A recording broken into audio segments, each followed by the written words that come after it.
तिकडे Gondia शहरामधल्या civil line परिसरामधील रहिवासी असणाऱ्या त्र्यंबक जरोदे यांनी आपल्या घरामध्ये पंढरीच्या वारीचा देखावा साकारला।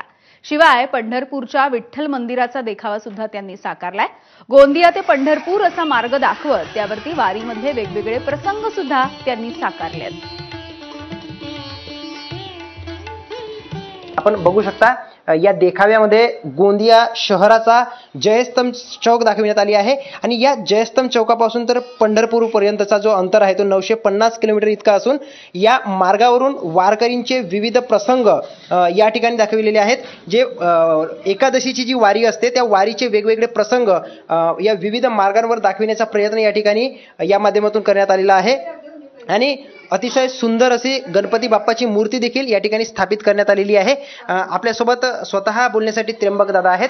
दादा, काय सांगाल, आपण पंढरपूरच्या वारीचा हा देखावा अतिशय सुंदर असा साकारलेला आहे, कशी नेमकी कल्पना आली तुम्हाला? ही महाराष्ट्राचे आराध्य दैवत विठ्ठल भगवान यांची दरवर्षी एकादशीला वारी निघत असते, तर त्या वारीनिमित्त मी इथे देखाव्याच्या माध्यमातून हेच दाखवण्याचा प्रयत्न केला आणि ह्या माध्यमातून एक ईश्वरचरणी प्रार्थना आहे की ह्या वर्षी बळीराजाचे उत्पन्न पाणी पाऊस चांगला पडू दे, त्यांच्या घरी भरभरून उत्पन्न होऊ दे, हीच ईश्वरचरणी प्रार्थना। देवेंद्र रहांगडाले, एबीपी माझा, गोंदिया।